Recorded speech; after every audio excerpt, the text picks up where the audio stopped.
السلام علیکم. السلام علیکم شیب بھائی. وعلیکم السلام ورحمۃ اللہ، خیریت سے ہیں؟ الحمد للہ الحمد للہ. یہ بڑی اچھی آپ نے قرأت سنائی، تقریباً پوری سورہ فرقان انہوں نے جو ہے پڑھ دی. جی جی، بالکل بالکل، سورۃ الفرقان. بس یہ 19ویں پارے کے اندر سورۃ الفرقان کا کچھ حصہ موجود ہے، اکثر حصہ موجود ہے، کچھ حصہ 18ویں پارے میں موجود ہے. کل ہم نے ڈسکس بھی کیا تھا. جی جی. تو یہ ہے اور آج. جی جی جی، سورہ فرقان کے بعد پھر سورہ شعراء اور سورہ نمل بھی آ جائے جی، انشاءاللہ. بالکل بالکل، آج کے 19ویں پارے میں موجود ہے. فرقان سے ہی شروع اپنا آغاز کرتے ہیں شعیب بھائی. جی بالکل. ویسے تو ماشاءاللہ ہر آیت ہی ایسی آیت ہوتی ہے کہ جس پہ آدمی جتنا چاہے تدبر کرے، غور کرے، اتنا کم ہی ہے. جی بالکل. سورہ فرقان کی آیت نمبر 30 میں دیکھ رہا تھا شعیب بھائی، بڑی زبردست آیت اور بڑے ہی گہرے مطلب ہیں اس کے اندر نا. وقال الرسول یا ربی ان قوم اتخذوا هذا القرآن مہجورا. جی یعنی میں شاید کو پڑھا اور مطلب آدمی جو غور کرے کہ اور رسول کہے گا، یعنی آپ پہلے تو یہ سمجھ لیجئے کہ ٹھیک ہے نا، بچپن سے ہمیں یہ بتایا جاتا ہے کہ نبی کریم جو ہے وہ روز محشر میں جو ہے ہماری شفاعت کریں گے. یقیناً یقیناً نبی جو ہے وہ شفاعت کریں گے. قرآن کی اس آیت میں دیکھیے کہ یہاں کہا جا رہا ہے کہ نبی جو ہیں وہ کچھ لوگوں کے خلاف بھی شکایت کریں گے، شفاعت کریں گے. یعنی ان لوگوں کا یہاں بتایا جا رہا ہے کہ وہ کون کون لوگ ہیں. یعنی کھڑا ہو جائے گا رسول اس دن اور کہے کہ اے میرے رب، میری قوم کے کچھ لوگوں نے اس قرآن کو جو ہے وہ مہجور بنا دیا، یعنی چھوڑا ہوا بنا دیا، چھوڑ دیا اس قرآن کو. یعنی اس کو ساتھ نہیں پکڑا، اس کو نہ سمجھا، اس پہ نہ عمل کیا. یعنی یقیناً ابتداً تو یہ آیت جو ہے وہ قریش مکہ پہ نازل ہو رہی ہے، لیکن جب اس کے وائڈر آپ معنی لیں گے تب مفسرین نے لکھا ہے تو یہ ہم سب پر چسپاں ہوگا کہ جو آج ہمارا نعوذ باللہ بن ذالک جو بیہیویئر ہے، جو ہمارا ایٹیٹیوڈ ہے قرآن کے ساتھ، کہ ہم نے اس کو جو ہے وہ صرف ایک مقدس کتاب کے طور پر یا جو ہے وہ زیادہ سے زیادہ صرف تلاوت تک کے لیے محدود رکھا ہوا ہے، تو وہ ہمارے خلاف کھڑا ہو جائے گا اس دن یہ قرآن جو ہے اپنا شیب بھائی. اور میں دیکھا تھا کہ اقبال نے بڑی اچھے انداز میں اس کو بتایا کہ فارسی میں خوار از مہجور یہ قرآن شدی، کہ اے مسلمانوں تمہاری ذلت اور خواری کا جو بڑا سبب ہے وہ یہی ہے، مہجور یہ قرآن ہے. یہ قرآن کو جو ہے وہ چھوڑ دینا ہے، کہ تم نے جو ہے بس اس کو جو ہے وہ ایک جو ہے وہ یہ مقدس اسکرپٹ کے طور پہ لیا ہوا ہے، نہ تم اس کو پڑھتے ہو، نہ اس کو سمجھتے ہو، نہ اس کو عمل کرتے ہو. اور جو ہے وہ بس آگے کیا کہا جائے شعیب بھائی. اللہ تعالیٰ ہمیں اس روز جو ہے وہ نبی کریم کی بھی شفاعت عطا فرمائے اور قرآن بھی ہمارے حق میں بولے، نہ صرف یہ کہ ایسا ہو کہ خدا نخواستہ جو ہے ہمارے خلاف جو ہے وہ اس قرآن کی گواہی ہو. جی تو آج چلتے ہیں شعیب بھائی. ہاں، اس جیسا میں نا ایک بات ہے کہ جی اگر جی شعیب. دیکھیں پہلے قرآن کی آیت کو جو کہ ڈسکس کرے، وقال رسول یا ربی انا قوم اتخذوا هذا القرآن مهجورا، اس سے پہلے جو بات ہے نا وہ یہ: ظالم انسان اپنا ہاتھ چبائے گا، اور اپنا ہاتھ اچھا. چبا کر کیا کہے گا؟ کاش میں نے رسول کا ساتھ دیا ہوتا تھا. صحیح. کاش میں. اور پھر دوسری بات وہ کیا کہے گا؟ ہائے میری کمبختی، کاش میں نے فلاں شخص کو دوست نہ بنایا ہوتا. ہم، اس کے بہکائے میں آ کر میں نے وہ نصیحت نہ مانی جو میرے پاس آئی تھی. صحیح. شیطان اس کے میں بڑا ہی بے وفا نکلا. اس کے بعد یہ اللہ کے رسول کی بات آ رہی ہے. اس کا مطلب یہ ہے کہ اچھا دوست انسان کو قرآن سے قریب کر سکتا ہے، اور بالکل برا دوست انسان کو قرآن سے دور کر سکتا ہے. اللہ کے رسول کا ساتھ دینے والے ساتھی، اس کو اپنا ساتھی بنا لیجئے. یہ ہمارے نوجوانوں کے لیے پیغام ہے نا. بالکل بالکل. تو پھر اس کے بعد جو ہے وہ بچوں اور نوجوانوں کے لیے جو میں پیغام لے کے آؤں گا اپنا شعیب بھائی، وہ اس کی آخری آیت جو ہے آیت نمبر 63 سے جو آنورڈ 77 تک جا رہی ہیں، جی جی کہ جو عباد الرحمان یعنی بندہ خدا جو ہے وہ بندہ رحمان جو ہے اس کی جو ہے وہ خصوصیات بیان کیجیے. کل بھی ہم نے ڈسکس کی، صفات المومنین ڈسکس کی. آج جو ہے وہ قرآن دوسرے انداز کے اندر جو ہے وہ عباد الرحمان کی خصوصیات کے طور پر جو ہے بتا رہا ہے. اور بڑی ہی زبردست یہ آیتیں ہیں، اور بچوں سے میں کہوں گا کہ ان کو یاد کریں اور ان کو قرآن کی ان کو تلاوت بھی کیا کریں اور یقیناً اس پہ عمل بھی کریں. تو شعیب بھائی میں نوٹ کر رہا تھا کہ اس میں ان تمام آیات میں کوئی 10 جو ہے وہ خصوصیات بتائی گئی ہیں اور 2 دعائیں اس کے درمیان میں آئی ہیں، یہ جو آخری آیات ہیں. تو جو تھوڑا سا ہم اس کو دیکھ لیتے ہیں، عربی بھی دیکھ لیتے ہیں. بڑی زبردست عربی ہے. وعباد الرحمن الذین یمشون علی الارض ہونا واذا خاطبهم الجاہلون قالوا سلاما. سب سے پہلی صفت پہ یہ بیان کی جا رہی ہے کہ رحمان کے اصلی بندے وہ ہیں جو زمین پر نرم چال چلتے ہیں، نمبر 1. اور جاہل ان کے منہ آئے تو کہہ دیتے ہیں تم پر سلام. یعنی کتنی زبردست دو خصوصیات بیان کی جا رہی ہیں کہ جب یعنی ان کی جو یعنی چال جو ہے نا شعیب بھائی، کسی کی چال اس کی شخصیت کا جو ہے پتہ بتا دیتی ہے کہ وہ کس طرح چل رہا ہے. یعنی ایک شریف انسان کی چال یہ بتا دی کہ وہ شریف ہے، ایک چور لٹیرا ڈاکو بدماش یہ متکبر انسان نہیں سمجھے آپ، یہ ساری یہ انسان کی چال جو ہے وہ کس طرح انسان جو ہے وہ چلتا ہے. وہ اور یہاں بتا رہا ہے کہ رحمان کے بندے ہوئے جو زمین پہ نرم یہ عاجزی کے ساتھ چلتے ہیں، نظریں جھکا کر چلتے ہیں. اور اگر کہیں ان کا سامنا کسی سے ہو جائے کہ جو ان کے یہ پہلے بھی ہم ڈسکس کر چکے ہیں جاہل سے، تو وہ بدتمیزی نہیں کرتے، بس سلام کر کے آگے نکل جاتے ہیں. تو دو خصوصیات یہ ہوگی. پھر کہا جا رہا ہے کہ والذین یبیتون لربہم سجدا وقیاما، کہ جو اپنے رب کے حضور سجدے اور قیام میں راتیں گزارتے ہیں، یہ ہوتے ہیں رحمان کے بندے. یعنی راتوں میں جو ہے وہ اس کے حضور اٹھتے ہیں اور جو ہے وہ نمازیں جو ہے وہ ادا کرتے ہیں. اور پھر جس طرح میں نے کہا کہ بیچ میں کچھ دعائیں بھی ساتھ ساتھ آ رہی ہیں، والذین یقولون ربنا صرف ان عذاب جہنم ان عذاب کان غراما، کہ جو دعائیں کرتے ہیں کہ اے ہمارے رب جہنم کے عذاب سے ہم کو بچا لے، اس کا عذاب تو جان کا لاگو ہے. ان نحاسات مستقر و مقامہ، وہ بڑا ہی برا اور مستقر جو ہے وہ مقام ہے.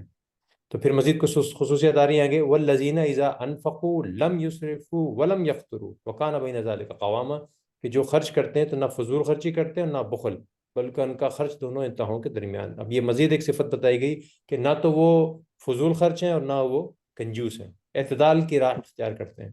یعنی فضول خرچی یہ ہے کہ اللہ ترلے کے اندر جو ہے وہ اپنی پیسے خراب جو ہے وہ نہیں کرتے، نمود و نمائش کے اندر جو ہے وہ، جس طرح آج ہمارے معاشرے کا بڑا حصہ یہ بن گیا ہے کہ اپنے سٹیٹس کو اور اپنے جو ہے وہ کمپٹیشن کو ظاہر کرنے کے لیے ہم کتنے بے تحاشا فضول پیسے جو ہے وہ نیا گاڑی نیا بنگلہ دعوت کر رہے ہیں. یہ شادی بیاہ کے اخراجات آپ سنتے ہوں گے جو بھی کروڑوں لاکھوں جو ہے وہ اس کے اندر خرچ کر دیے جاتے ہیں صرف دکھاوے کے اندر. تو اس کو منع کیا جا رہا ہے، یہ فضول خرچی ہے. یعنی جو جائز اخراجات ہیں ان کو منع نہیں کیا جا رہا.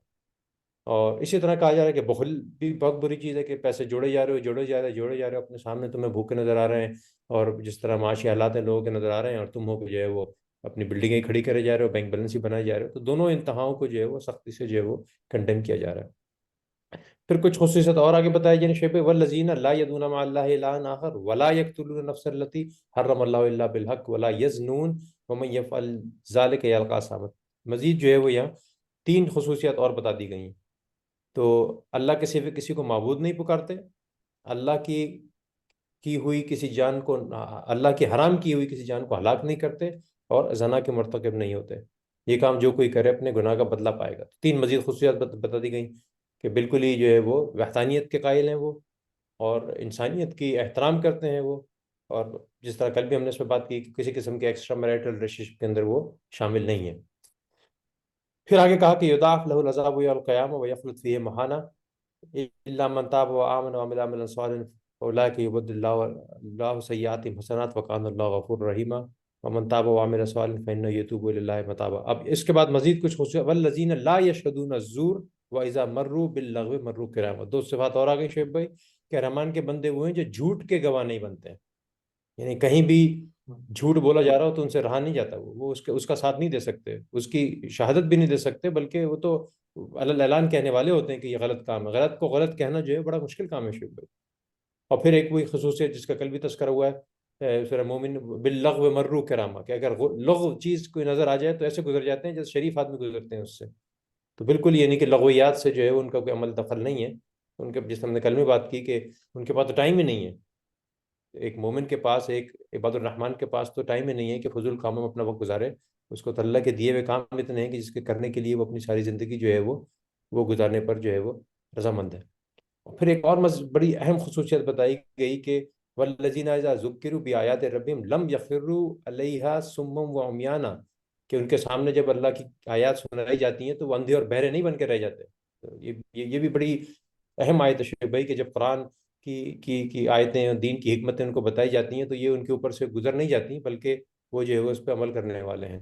اور پھر اس کے بعد ایک دعا جو ہے وہ اس سے ان صفات کا جو ہے وہ اختتام ہو رہا ہے کہ والذین یقولون ربنا هب لنا من ازواجنا وذریاتنا قرۃ اعین واجعلنا للمتقین اماما. اور جو دعائیں مانگتے ہیں کہ اے ہمارے رب ہمیں اپنی بیویوں اور اپنی اولادوں سے آنکھوں کی ٹھنڈک دے اور ہم کو پرہیزگاروں کا امام بنا. یہ عباد الرحمن کی کیفیت ہوتی ہے کہ نہ صرف وہ خود ان ساری چیزوں پہ عمل کرتے ہیں بلکہ اپنی نسلوں کے لیے اگر کچھ مانگتے ہیں تو یہ مانگتے ہیں، یعنی دنیاوی دعائیں ماننا غلط نہیں ہے، ہم کبھی اس کو غلط نہیں کہتے، ربنا آتنا فی الدنیا حسنہ وفی الآخرۃ حسنہ، دنیا کی بھلائیاں بھی مانگیے، کامیابی بھی مانگیے، لیکن اصل جو ہے وہ آخرت کی کامیابی ہے۔ تو اپنے بچوں کی تربیت کے اندر صرف یہی نہ سوچیے کہ انہیں جو ہے وہ ڈاکٹر بننا ہے یا انجینئر بننا ہے اور ساری توجہ جو ہے اسی میں لگا دیجیے، ان کو اپنی آنکھوں کی ٹھنڈک بنانے کی بھی دعا مانگیے، ان کو جو ہے وہ متقیوں کا، پرہیزگاروں کا امام بنانے کی دعائیں مانگیے، کہ یہ دعائیں جو ہیں وہ سکھائی گئی ہیں۔ تو یہ عباد الرحمان کی کچھ خصوصیات جو ہے وہ شعیب بھائی جس طرح میں نے تذکرہ کیا جی جی، اور وہ اس میں بتائیں۔ نوٹ کرنے والی بات یہ ہے کہ اصل میں لفظ رحمان جو ہے نا، وہ اس کو لوگ غلط استعمال کر رہے ہوتے ہیں۔ رحمان جو ہے بس رحم ہی رحم ہے، بس معاف کر دینا اس کو وہ تو کیسے جہنم کی آگ میں زندہ جلائے گا، وہ 70 ماؤں سے زیادہ محبت کرنے والا ہے۔ آپ اس کے اندر بھی دیکھ لیں کہ جو ہے وہ اگر توبہ نہیں کی تو جہنم کی آگ میں جلنا پڑے گا۔ صاف صاف اللہ تعالیٰ نے اس کو یوں سمجھے کہ وارن کر دیا، اور جو ہے وہ یہ بتا دیا کہ جو ہے نا، یہ اصل میں نا رحمان کا لفظ جو ہے نا، مکے میں تو اس مستعمل نہیں تھا، لیکن عیسائی اس کا بڑا استعمال کرتے تھے اور کہتے تھے کہ رحمان نے اپنے لیے ولد جو ہے ٹھہرایا۔ تو عیسائیوں کے یہاں نا خدا بڑا لو کا نام ہے، لو اور محبت محبت، یہاں پر بالکل رحمان کی جو ہے وہ بندوں کی صفات بیان کر کے بتا دیا گیا۔ یہ جو انگریزی کا لفظ ہے ریمنڈ، ریمنڈ ڈیوس ہمارے پاس جاسوس آ گیا تھا ایک، تو ریمنڈ جو ہے جی اصل جی میں رحمان کی بگڑی ہوئی شکل ہے، رحمان ریمنڈ۔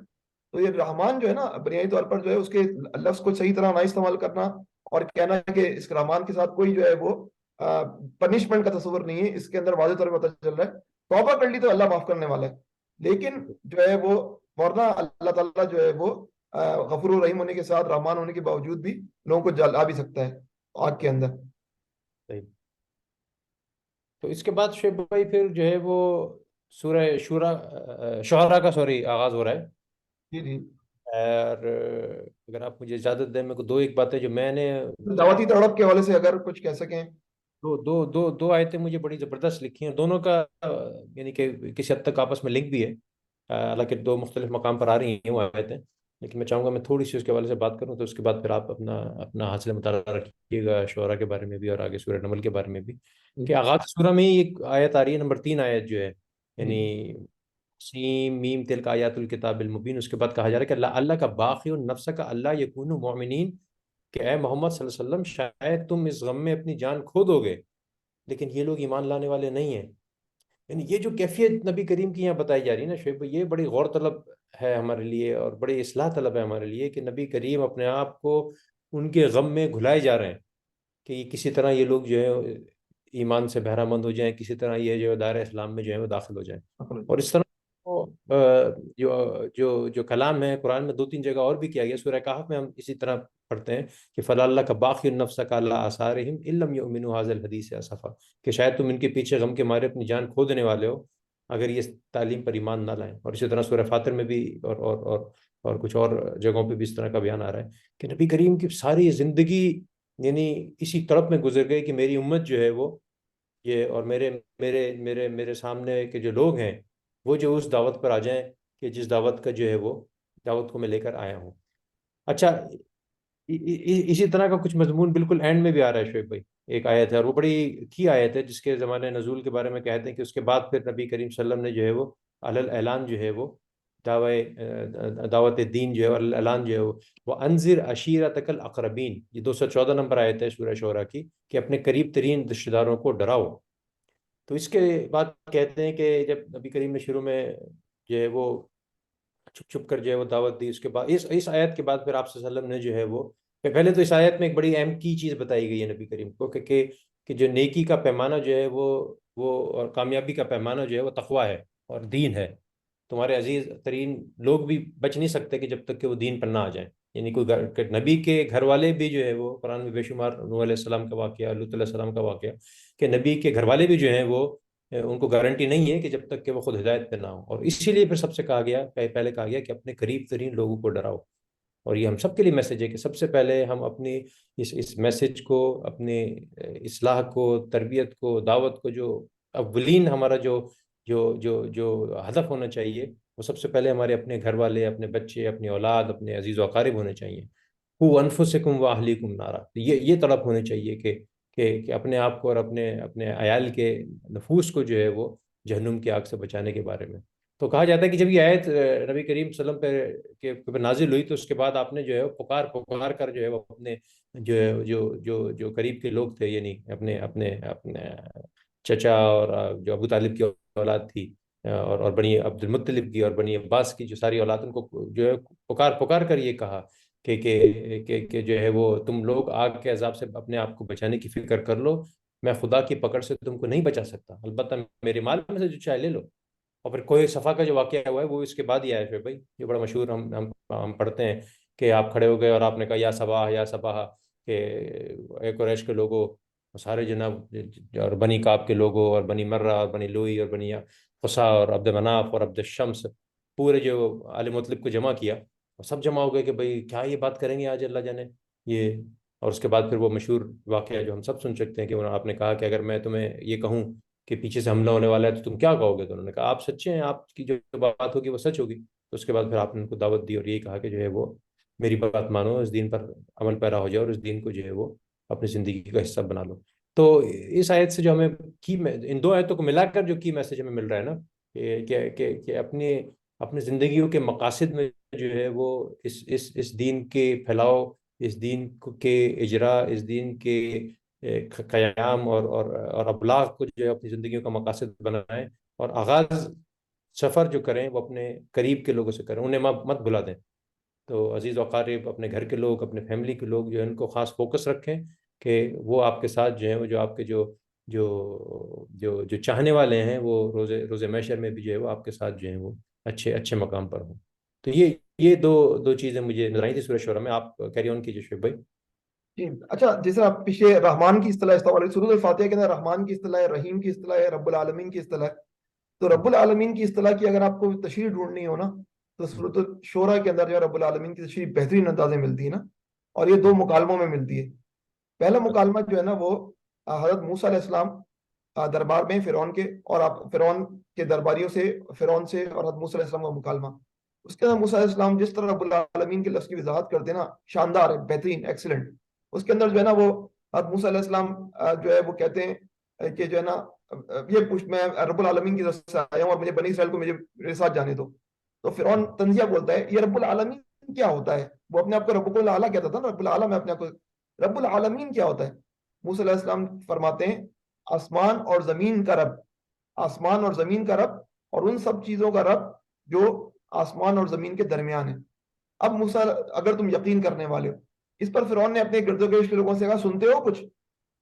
موسیٰ علیہ السلام، اب تنزیہ بات کی تھی اس نے، اب موسیٰ علیہ السلام نے فوراً کہا کہ جو ہے اب یہ یوں سمجھے up and down, top down, اس کو آسمان اور زمین اور اس کے درمیان جو کچھ، یوں سمجھ لیں اس کو نا۔ اس کے بعد جو ہے حضرت موسیٰ علیہ السلام نے فوراً کہا تمہارا رب بھی اور تمہارے آبا و اجداد کا رب بھی جو گزر چکے۔ اب یہ کیا آ گیا؟ یہ ٹائم آ گیا، کرنٹ، پاسٹ، فیوچر، سب ٹائم جو ہے وہ اس میں کور ہو گیا رب العالمین کے تشریح میں، ان سب کا رب ہے یہ۔ اس کے بعد فرعون نے حاضرین سے کہا یہ تو بالکل ہی پاگل، جو رسول آئے ہیں نا یہ پاگل محسوس ہوتے ہیں۔ حضرت موسیٰ علیہ السلام کو مستقل جو اشتعال دلانے کی کوشش کر رہا ہے وہ۔ حضرت موسیٰ علیہ السلام نے اس موقع پر کہا مشرق و مغرب کا رب اور جو کچھ ان کے درمیان ہے، اگر تم لوگ عقل رکھتے ہو۔ یہ تین باتیں کرنے کے بعد جو سمجھیں کہ حضرت موسیٰ علیہ السلام نے کاسمک لیول پر رب العالمین کی تعریف بیان کی نا، اوپر نیچے، مشرق مغرب، ماضی حال، سب کا رب یہ رب العالمین ہے۔ اس کے بعد جو ہے نا موسیٰ علیہ السلام نے کبھی اس کو تمہاری ہمت کیسی تھی باتیں کرنی؟ تو موسیٰ علیہ السلام نے کہا اگر میں کوئی نشانیاں لے کر آؤں، اور پھر وہ نشانیاں پیش کی نا۔ یہ رب العالمین کی پہلی تشریح ہے جو کہ جو ہے وہ ہمیں ملتی ہے سورۃ الشورى کے اندر۔ دوسری تشریح جو ہے ابراہیم علیہ السلام کا مکالمہ ہے اپنی قوم کے ساتھ۔ حضرت ابراہیم علیہ السلام، پہلے ہم نے کہا تھا نا بتوں کو توڑا تھا، بتوں کو توڑنے سے پہلے جو آپ نے گفتگو کی تھی اس کے اندر ابراہیم علیہ السلام نے کچھ باتیں کہی تھی، اور کہی تھی اب یہ ان بتوں کے متعلق بات کر لی اور کہا کہ میرے تو یہ سب دشمن ہیں، میرے تو یہ سب دشمن ہیں سوائے رب العالمین کے۔ یہ حضرت ابراہیم علیہ السلام نے استعمال کیا، اور حضرت ابراہیم علیہ السلام لوکلائز لیول پہ رب العالمین کو لاتے ہیں، لوکلائز، ایک کاسمک گلوبل لیول پہ، ایک لوکلائز لیول پہ۔ حضرت ابراہیم علیہ السلام کیا کہتے ہیں؟ رب العالمین کون ہے؟ جس نے مجھے پیدا کیا پھر وہی میری رہنمائی کرتا ہے۔ ہم ہماری اس میں اکثر یاد کرتے ہیں الذی خلقنی فہو یہدین، جس نے مجھے پیدا کیا پھر میری رہنمائی فرماتا ہے، والذی هو یطعمنی ویسقین، جو مجھے کھلاتا اور پلاتا ہے، وَإِذَا مَرِضْتُ، آپ کے ڈاکٹر ہیں فاروق بھائی، تو اکثر جو ہے ڈاکٹرز کے اس میں جو ہے وہ لکھا ہوتا ہے وَإِذَا مَرِضْتُ وَهُوَ یشفین، اور جو ہے جب میں بیمار ہوتا ہوں تو وہ مجھے شفا دیتا ہے، اور جو مجھے موت دے گا اور پھر مجھے دوبارہ زندگی بخشے گا، جس سے میں امید رکھتا ہوں کہ روز جزا وہ میری خطا کو معاف کرے گا۔ اس کے بعد ابراہیم علیہ السلام نے دعا کی، اے رب مجھے حکم عطا کر اور مجھ کو صالحین کے ساتھ ملا۔ اب دیکھیں ایک رب العالمین کا حضرت موسیٰ علیہ السلام کیونکہ بادشاہ سے مخاطب ہیں تو کس طرح جو ہے وہ بادشاہت کے لیول پہ بات کر رہے ہیں، اور حضرت ابراہیم علیہ السلام اپنی قوم سے مخاطب ہیں تو پرسنلائز لیول پہ گفتگو کرتے ہیں، لیکن رب العالمین یہی بات ہے، رب العالمین کے بعد ذہن میں آتا ہے کہ تو بہت بڑی بڑی موٹی موٹی باتوں کو کرتا ہے۔ حضرت ابراہیم علیہ السلام نے کہا نہیں، تمہاری بیماری کے علاج تک کے معاملات کے اندر رب العالمین انوالو ہوتا ہے۔ اس کے بعد جو ہے نا اسی آیت کے اندر بار بار سورۃ الشورى کے اندر رحیم کی اصطلاح بھی آئے گی نا، وَإِنَّ رَبَّكَ لَهُوَ الْعَزِيزُ الرَّحِيمُ، تو رحیم کے بھی کانٹیکس اگر رحمان رحیم رب العالمین کے معنی سمجھ دیں تو پہلے سورۃ الفرقان یہاں رحمان کے بندے آ گیا، اور سورۃ الشورى اور اس کے اندر رحیم اور رب العالمین کی اصطلاح میں جو ہے محسوس ہوتی ہیں استعمال ہوتے ہوئے۔ آخر میں سورۃ الشورى کے اندر جو ہے وہ نبی اور شاعر کا فرق بیان کیا گیا کہ حضور اکرم صلی اللہ علیہ وسلم کو الزام لگتا تھا کہ آپ نعوذ باللہ جو ہیں وہ شاعر ہیں، تو آپ کے متعلق جو ہے فرمایا گیا ایک تو یہ کہ شیطان نبی کریم صلی اللہ علیہ وسلم میں نعوذ باللہ اترتا ہے، تو اس پر جو ہے وہ آخری حصے کے اندر سورۃ الشورى کے اندر بتایا گیا، لوگوں کیا میں تمہیں بتاؤں کہ شیاطین کس پر اترا کرتے ہیں، ہر جالساز بدکار پر اترا کرتے ہیں، سنی سنائی باتیں کانوں میں پھونکتے ہیں، فیک نیوز، سنی سنائی باتیں کانوں میں پھونکتے ہیں اور ان میں سے اکثر جھوٹے ہوتے ہیں۔ رہے شعرا تو ان کے پیچھے بہکے ہوئے لوگ چلا کرتے ہیں، کیا تم دیکھتے نہیں کہ وہ ہر وادی میں بھٹکتے ہیں، کبھی عشق حقیقی، کبھی عشق مجازی، کبھی کسی کی تعریف، کبھی کسی کی جو ہے وہ برائی، یہی کر رہے ہوتے ہیں، ہر وادی میں بھٹکتے ہیں، جہاں کوئی موقع ملا۔ ابھی پاکستان کرکٹ ٹیم جیت گئی، پاکستانی کرکٹ ٹیم پر ایک شعر، پاکستانی ٹیم ہار گئی، پاکستانی ٹیم کی برائی پر ایک شعر، ہر وادی میں بھٹکتے ہیں اور ایسی باتیں کہتے ہیں جو کرتے نہیں، یہ بیسک پرابلم ہے۔ انبیاء وہ جو کہتے ہیں وہ کر کے دکھاتے ہیں، شعرا بس کہتے ہیں، کرتے ورتے کچھ نہیں ہے، بجس مگر کچھ شعرا اچھے بھی ہوتے ہیں، بجس ان لوگوں کے جو ایمان لائے، جنہوں نے نیک عمل کیے اور اللہ کو کثرت سے یاد کیا، اور جب ان پر ظلم کیا گیا تو صرف بدلہ لیا، الفاظ کی مار ان کو ماری گئی، انہوں نے بھی جوابی اشعار کہے۔ حضرت حسان بن ثابت شاعر رسول تھے، اس طرح اور بھی شعرا تھے، اور ظلم کرنے والے کو عنقریب معلوم ہو جائے گا کہ وہ کس انجام سے دوچار ہوتے ہیں۔ یہ سورۃ الشورى تھی، اور اس کے بعد سورۃ النمل ہے۔ سورۃ النمل وہ سورت ہے جس کے اندر چیوٹی کا تذکرہ ہے۔ ہمارے وزیر اعظم سابق وزیر اعظم عمران خان نے جب اپنی یونیورسٹی کا نام رکھا تو انہوں نے اپنے یونیورسٹی کا نام نمل رکھا نا، national university of modern languages, تو لینگویج ہی ہے، چیوٹی بھی بولے گی، اور حضرت سلمان علیہ السلام بھی یہ کہیں گے کہ ہمیں جو ہے منطق الطیر دی گئی، ہمیں جو ہے پرندوں کی بولیاں دی گئیں، اور صرف پرندوں کی چیوٹی تک کی جو ہے وہ لیول کی، اس کے پر ہوتے ہیں، اس کی بھی بولی جو ہے وہ ابراہیم علیہ السلام حضرت سلیمان علیہ السلام کو سکھائی گئی۔ اچھا، اس کے اندر جو ہے 4 واقعات ہیں نا، پہلے میں حضرت موسیٰ علیہ السلام کا واقعہ ہے، جس کے اندر ہم یہ دیکھتے ہیں کہ ایک صورتحال کیا بنتی ہے کہ حضرت موسیٰ علیہ السلام مقابل ہیں اقتدار کے۔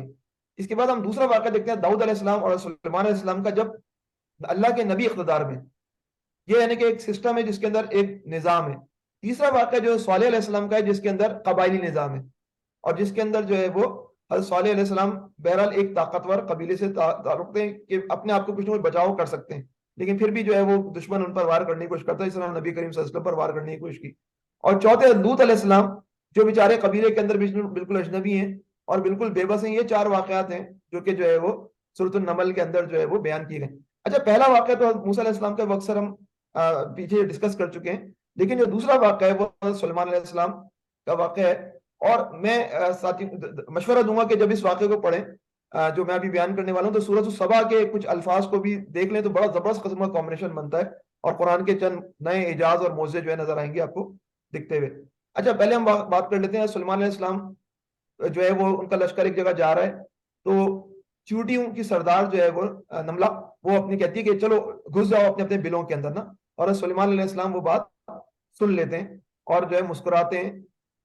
تو اس کے اندر جو ہے نا وہ مجھے یاد ہے کہ جب میں نے یہ آیت پڑھی اور اس آیت پہ مجھے درس دینا تھا تو میں نے جو ہے گوگل پہ چیک کیا کہ اس کے حوالے سے کیا کیا مواد موجود ہے، تو مجھے جو ہے نا وہ اس زمانے میں ملا کہ قرآن مخالف ایک گروہ تھا اس کا، کہ دیکھو قرآن کہتے کہ چوٹی جو ہے وہ کیا کرتی ہے، بولتی ہے، چوٹی کوئی بولتی نہیں ہے، سائنس نے پروو ہی نہیں کیا۔ اور اس کے بعد جو ہے نا 1-2 سال کے بعد ایک ریسرچ شائع ہو گئی جس کے اندر جو ہے وہ چوٹی نہیں، چوٹی کی بچہ جو ہوتا ہے نا چھوٹا سا، اس کی بھی جو ہے میسجنگ اور اس کی بھی لینگویج کی وجہ سے گفتگو ہو گئی۔ تو میں نے کہا دیکھیں کہ جو ہے وہ انسان جو ہے وہ کرتا ہے کہ چوٹی کہاں سے بولتی ہے، وہ بھی اب ابھی بھی اگر آپ گوگل پہ سرچ کریں آن ٹاکنگ تو آپ کو ایسی ویب سائٹس مل جائیں گی جس کے اندر قرآن کا مذاق اڑایا ہوگا، اور نیچے ہی کوئی ایسی ویب سائٹ مل جائے گی جس کے اندر جو ہے پتا چلے گا کہ چوٹی بولتی ہے. تو بہرحال یہ واقعہ، اور اس کے بعد جو ہے وہ حضرت سلمان علیہ السلام اپنے تمام لشکر کو، جس میں جانوروں کا لشکر ہے، ان سب کو اکٹھا کر رہے ہیں، اور ایک پرندہ جو ہے وہ گم پاتے ہیں. وہ کون سا پرندہ ہوتا ہے؟ وہ ہدہد. حدود. ہدہد جو ہے نا وہ اصل میں اسرائیل کا قومی پرندہ ہے، آپ کو معلوم ہوگا. اسرائیل کیونکہ یہ حضرت سلمان علیہ السلام کا جو ہے، تو ہدہد جو ہے نا وہ پانی کی تلاش کے اندر بڑا ماہر ہوتا ہے نا. تو حضرت سلمان علیہ السلام بڑے ناراض ہوتے ہیں کہ یہ ہدہد کہاں غائب ہو گیا. اور پھر وہ ہدہد کو آتا ہے. اب حضرت سلمان علیہ السلام کہتے ہیں یا تو ہم اس کو سخت سزا دیں گے، یا ہم اس کو ذبح کریں گے، یا اس کو جو ہے نا کوئی نہ کوئی عذر دینا ہوگا. میں اکثر سوچتا ہوں کہ جب ہم یہ دیکھتے ہیں تو جب ہم باجماعت نماز سے غائب ہوتے ہیں تو اللہ تعالیٰ ہمیں کس نظر سے دیکھتے ہوں گے؟ حضرت سلمان علیہ السلام ایک نارمل بادشاہ ہیں، وہ جب یہ باتیں کرتے ہیں سخت سزا دوں گا، تو حضور اکرم صلی اللہ علیہ وسلم نے تبھی کہا تھا کہ میرا جی چاہتا ہے کہ نماز کسی اور کے سپرد، مفہوم اس طرح کا ہے، اور میں ان لوگوں کے گھر جلا دوں، ان کے پاس کوئی جو ہے عذر نہیں، اور وہ گھر کے اندر جو ہے وہ بلا جماعت جو ہے وہ نماز پڑھ رہے ہیں. اس کے بعد جو ہے وہ حدود نے اپنا عذر پیش کیا کہ ایک عورت ہے جو کہ جو ہے وہ ملکہ ہے، اور وہاں لوگ جو ہے وہ سورج کی پوجا کرتے ہیں، اس کا بڑا زبردست عرش ہے. اور سلمان علیہ السلام اپنا جو ہے وہ پیغام اس کے پاس بھیجتے ہیں، اور اس پیغام کو وہ پڑھتی ہے، اور وہ ڈسکشن کرتی ہے اپنے سرداروں کے ساتھ کہ بھائی کیا کیا جائے، یہ تو بڑا سخت پیغام آیا ہوا ہے. اور وہ کہتے ہیں کہ جو ہے وہ ہم طاقتور ہیں، لیکن وہ ملکہ سبا یہ کہتی ہے کہ جو ہے نا نہیں، یہ جب آتے ہیں نا ملوک سب کچھ تباہ برباد کر دیتے ہیں، ہم ان کو تحفہ دیتے ہیں، ہدیہ بیچتے ہیں. وہ ہدیہ بیچتی ہیں، تو ہدیہ کے متعلق حضرت سلمان علیہ السلام کہتے ہیں ہمیں ہدیہ وما اسألکم علیکم اجر کی اب جو ہے بادشاہی تعبیر آ رہی ہے نا، نبوی تعبیر جو بادشاہ کی شکل میں بات ہے. اچھا یہ میں آپ کو بتا دوں کہ جو ہے وہ تورات کے اندر، یا تورات کے بعد جو ہے وہ جو کتابیں ہیں ان کی بک آف سولمن وغیرہ جو اولڈ ٹیسٹمنٹ کے اندر موجود ہے، اس کے اندر واضح طور پہ لکھا ہوا ہے کہ حضرت سلمان علیہ السلام نے ٹھیک ٹھاک تحائف وصول کیے ملکہ سبا سے، کیوں شیبہ سے. قرآن کہتا ہے کہ ہمیں اجر ہی نہیں، وہ غرض ہی نہیں ہے. اسی وجہ سے جو ہے نا سورۃ سبا کے آخر میں لکھا ہوا ہے کہ ہم ان چیزوں کی وضاحت کرتے ہیں اس میں بنی اسرائیل آپس میں اختلاف کرتے ہیں. تو یہ دیکھیں حضرت سلمان علیہ السلام پہ الزام کہ انہوں نے سارے تحائف سمیٹ لیے، اور قرآن کہتا ہے ہمیں کوئی تحائف کی غرض نہیں ہے. پھر ملکہ سبا کہتی ہے کہ بھائی مجھے جانا پڑے گا، اور جو ہے ملکہ سبا جو ہے حضرت سلمان علیہ السلام کے دربار میں حاضر ہونے کا اندیا دیتی ہے. حضرت سلمان علیہ السلام کہتے ہیں کہ کون ہے جو کہ مجھے جو ہے نا اس سے پہلے اس کا عرش، جو اس کا زبردست عرش عظیم ہے، اس کو لے کر لا کر دے گا. ایک عفریت ہوتا ہے، ایک جن ٹائپ ہوتا ہے، بڑا طاقتور قسم کا جن عفریت، وہ کہتا ہے کہ آپ کی اس نشست برخاست ہونے سے پہلے میں پہنچا دوں گا. تو ایک اور صاحب علم ہوتے ہیں، ان کو آصف برقیہ بھی کہتے ہیں، ان کا نام تفاسیر میں لکھا ہوا ہے، وہ کہتے ہیں کہ پلک جھپکنے سے پہلے آپ کا کوئی یہ تخت حاضر کر دیں گے. پھر وہ تخت حاضر ہو جاتا ہے، سلمان علیہ السلام اللہ کا شکر ادا کرتے ہیں، اس تخت کے اندر کوئی تھوڑی بہت تبدیلیاں کر دی جاتی ہیں. ملکہ سبا آتی ہے، وہ دیکھتی ہے جو ہے وہ تخت تو میرے ہی لگ رہا ہے، عرش تو میرے ہی لگ رہا ہے، لیکن پہچان نہیں پاتی ہے. اور پھر اس کے بعد جو ہے سلمان علیہ السلام حکم دیتے ہیں کہ ذرا اس محل میں داخل ہو، اور محل کے اندر جو شیشے ہوتے ہیں بالکل جو ہے وہ جو سمجھیں کہ قواریر، اور جو ہے وہ اس طرح کا کہ ایسا لگتا ہے کہ نیچے پانی ہے، لیکن پانی کے اوپر کیا ہوتا ہے، شیشے ہوتے ہیں. تو وہ اپنے جو ہے وہ ساخ کو ظاہر کرتی ہے، اپنی پنڈلی کو اور کپڑوں کو اچکاتی ہے، کرنے کو کراس کرنے کی کوشش کرتی ہے، پتہ چلتا ہے کہ یہ تو پانی کے اوپر جو ہے وہ شیشے ہیں. اچھا اس پہ بھی میں آپ کو ایک بات بتاؤں، جب ہیرولڈ نے جو ہے وہ جو ہیکل سلمانی دوبارہ تعمیر کیا تھا نا، اس زمانے کے اندر جو اس نے فرش بنایا تھا، تو فرش کے اوپر جو ہے مچھلیاں کا ٹائلز تھے، مچھلیوں والے نا بالکل شیشے. اگر کوئی اس کو دیکھے تو اس کو لگتا تھا کہ گویا کہ مچھلیاں جو ہیں وہ ہیکل سلمانی کے فرش کے نیچے جو ہے وہ کیا کر رہی ہیں، تیر رہی ہیں. تو وہ پرانے طور پہ حضرت سلمان علیہ السلام کے دور کی روایت تھی جو ہیرولڈ نے شاید زندہ کرنے کی کوشش کی ہوگی. تو اب وہ اس نے جب دیکھا کہ یار یہ اتنے زبردست قسم کا جو ہے وہ بادشاہ ہے، اور جو اس کو اللہ نے ایسی ایسی جو ہے وہ نعمتوں سے نوازا ہے، تو میں اس کے رب پر جو ہے ایمان لے آتی ہوں. تو ملکہ سبا جو ہے سلمان علیہ السلام کے رب پر ایمان لے آئی. اس طرح کے اور واقعات، یعنی کہ یہ ہمیں پورا ڈسکشن کا موضوع ہے اس پورے واقعے کے اندر، کیونکہ اس کے اندر ہمیں بعض دفعہ ایمان جو ہے خطرے محسوس ہوتا ہے. خود کہاں سے بولنے لگ گئی، یہ چوٹی کہاں سے بولنے لگ گئی. لیکن وہ اللہ جس نے ہمیں بولنا سکھایا، وہ اللہ جس نے ہمیں آپس میں گفتگو کرنا سکھایا ہے، وہ اللہ جو ہے اگر ہمیں دیگر مخلوقات کو بولنا کہ ہمیں تعلیم دے دے، کسی نبی کو جو ہے موعظہ دے دے، تو کوئی جو ہے وہ ایسی چیز نہیں ہے جس کے متعلق ہم شک میں پڑ جائیں. تو یہاں پر ٹائم ہمارا ختم ہو گیا ہے فرق بھائی، ہم یہاں پر روک سکتے ہیں اگر آپ چاہیں تو. ہاں جی جی بالکل، آپ نے بڑا جو ہے وہ اس واقعے سے میسج کیا ہے ہمیں، ہمارے لیے حضرت سلیمان علیہ السلام کے کیوں تذکرہ کیا قرآن میں؟ حضرت سلمان علیہ السلام کا واقعہ جو ہے بنیادی طور پر اس چیز کی طرح علامت ہے کہ بعض دفعہ طاقت جو ہے نا، power tends to corrupt and absolute power corrupts absolutely. حضرت سلیمان علیہ السلام کے اس واقعے سے قریش مکہ کو بتایا گیا کہ بھائی تم ہو کس کھیت کی مولی، تم اتنی تھوڑی سی اس پہ کرتے ہو، وہ اتنا بڑا بادشاہ، اور وہ جو ہے وہ کس طرح جو ہے وہ تھوڑی تھوڑی بات پر بھی جو ہے اپنے رب کا شکر ادا کرتا ہے، تم سے شکر نہیں ہوتا. تو یہ پہلا بیسک میسج ہے کہ جو ہے وہ اپنے رب کے آگے جھک جاؤ، اپنے رب کے آگے مطیع ہو جاؤ. یہ چاہے بڑے سے بڑا آدمی ہو، چاہے چھوٹے چھوٹا آدمی ہو. جی جزاک اللہ خیر. آج کافی سارے موضوعات ہم نے ڈسکس کیے، عباد الرحمن کی خصوصیات، نبی کریم کا داعیانہ کردار، اور پھر آخر کے اندر جو ہے وہ سورہ نمل کے اندر جو ہے وہ سلیمان علیہ السلام کی کے حوالے سے جو بات ہوئی. اللہ تعالیٰ ہمیں عمل کی توفیق عطا فرمائے. تو انشاءاللہ آج ہم یہیں اختتام کرتے ہیں. کل 20ویں سپارے 20ویں جز کے کچھ ریفلیکشنز اور کچھ جو ہے وہ حاصل مطالعہ آپ کے پاس لے کر آئیں گے انشاءاللہ. تمام لوگوں سے گزارش ہے کہ کل پھر ہمیں جوائن کیجیے. اس وقت تک کے لیے ہمیں اجازت دیجیے. سبحانک اللہم و بحمدک، نشہد ان لا الہ الا انت، نستغفرک و نتوب الیک. السلام علیکم ورحمۃ اللہ وبرکاتہ. وعلیکم السلام ورحمۃ اللہ، فی امان اللہ.